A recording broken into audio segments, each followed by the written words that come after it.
Hey, what's up, everybody? I just want to do a quick video here to show you guys a folds exercise that I like to do.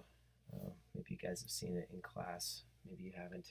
So what it is an exercise that will help you to create folds and drapery out of your head. Most of us are in jobs or careers where you're going to have to do costumes for characters that you cannot get reference for, or it would just be cost prohibitive to get reference for. Like, let's say you're doing a Star Wars comic or Star Wars illustration with 20 Jedi's in it.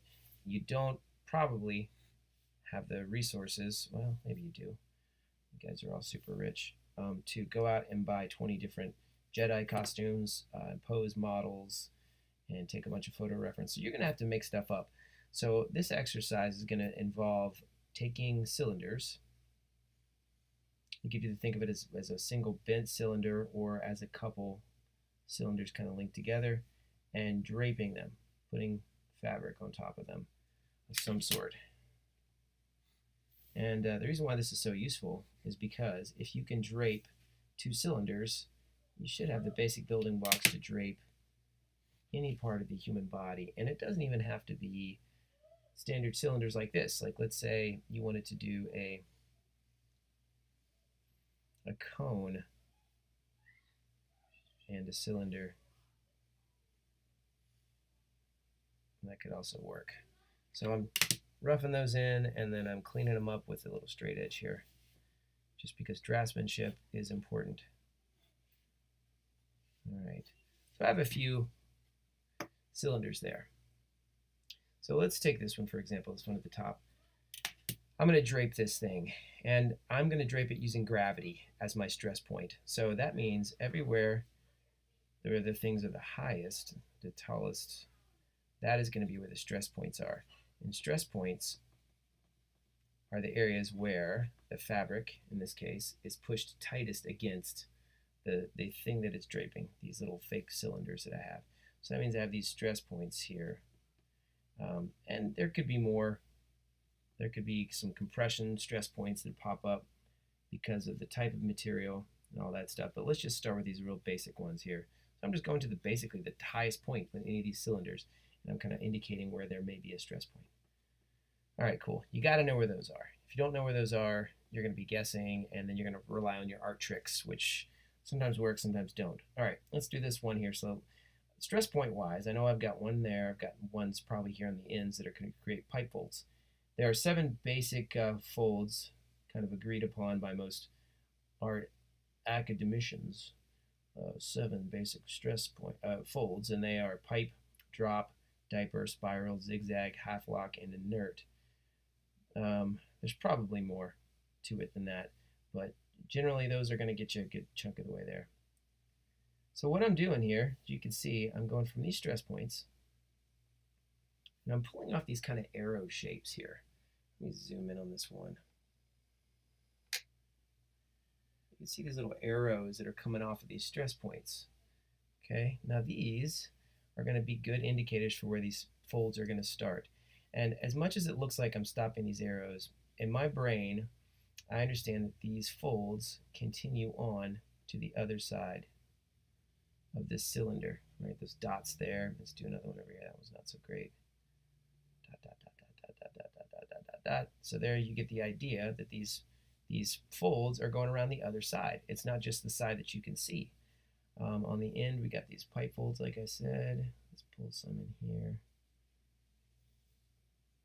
The way I think of these folds here that are coming off of this stress point here in the middle, I think of them almost like, like little bracelet, little bangles. So, for example, let me put in a cross contour over this. And this cross contour is going to be super essential for understanding the shape here. So you can see, because of this cross contour I put in here, where this shape is going in, where it's coming back out, where these little kind of valleys, and where there are mountain peaks. This is kind of going in and then back out, and then we got a big cast shadow in here, and then this is coming back out, creating a little core shadow, reflected light under here. You could translate all this into hatching if you were doing more comic work, if you were inking, or if you were painting, this could be a nice soft fade where there's a form shadow and a nice hard edge where there's a cast shadow. So, in there you can see I'm starting to kind of feel my way around these shapes. So let's go to the ends here. So like I said, I have some nice pipe folds in here. And pipe fold's a good name. It's pretty self-explanatory. I'll put a little cross contour across this one. You can see there's kind of pipe shapes in here. So if I have light coming from above, which is kind of what I did on those other folds there at the side, you can see where I've got some more of that core shadow, reflected light, cast shadow situation happening in here. And I'm just making this up. I don't have any reference in front of me. I'm just making up this exercise based out of my understanding of the shapes here. And it's a good thing to do because, like I said before, you're probably not going to be able to go out and get reference or shoot photos for all of this stuff as you're working. So you're going to have to be able to kind of pull folds and drapery from your imagination if you're on a deadline, and as most of us are, trying to make your editor, art director happy, make it look as quality of an illusion as you can do.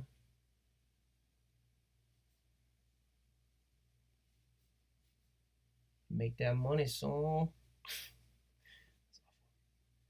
right, so, as I go, I'm going to kind of soften where I need to and harden out where I need to, but you get the idea. So I could put cross contours across all of this stuff.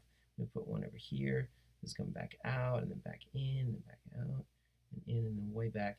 Now, in the real world, this could be a seam. Don't forget seams in your clothing. So critical. People forget seams, but seams are like an artist's best friend for cross contour and shape. You can do so much with just the seam. I'm going to give this whole thing a little bit of a value. So it's turning away from the light. All this stuff is turning away from the light. Big highlight up here on the top. Also, you'll notice that I'm going to give my folds and drapery a little bumpy appearance here on the top.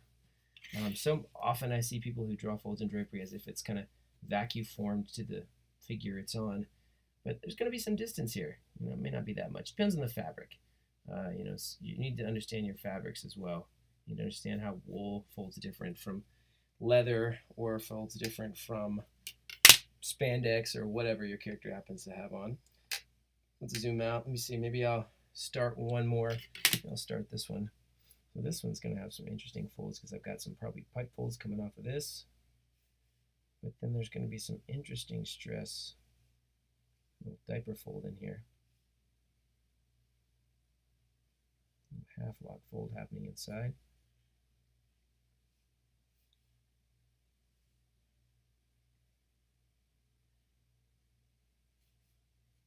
And obviously, I don't have an idea about what shape this thing is. I'm just making up some folds because it's just an exercise. But if it were some, bit of long costume, you might have to understand how long the things are to make them fit on your character, right? But here's a good start. A little cross contour there, and I'm just making that up. One of the big things that I tell people all the time is that one of the tricks to drawing believable folds and drapery is understanding the shape so that you can kind of bluff your way through the situation. So you can bluff your way through the shape based on knowing what the shape is in your own mind's eye. So I could come in here and bluff my way through this shape because I personally am confident about what I think it is. I don't have any reference in front of me, but I could come in and kind of bluff my way through these shapes. And most of your audience will believe you because you're confident about it. It's kind of like being funny. You got to be confident with that joke. If you're not confident, nobody will get it. But if you're confident, even if it's awful, somebody will laugh. At least you pray that someone will laugh. Also, one thing here before I go, you'll notice that whenever I'm kind of wrapping up some of these shapes, I'm not making them round. I'm actually making them really kind of geometric. That's probably a personal thing that I like to do. But instead of these folds being round, I like to make the edges kind of geometric.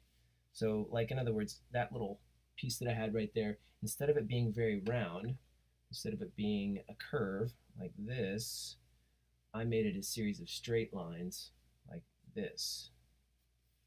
It just tends to read a little bit clearer to your audience, I think. It just looks a little bit more like cake icing or something like that, rather than it being kind of doughy and pillowy. So yeah, you get the idea. And not perfect by any stretch, but it's just a good exercise to do. Practice making those folds and drapery look believable, understanding the shape, finding the stress points, cross contour marks to understand where the shapes are, and then just render.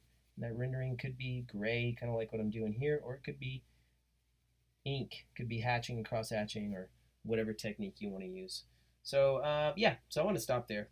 But there's a good little folds exercise I recommend everybody do. Warm up with this thing every once in a while, and you're going to get better and better and better doing folds and drapery. So that's all. I'm out. Peace.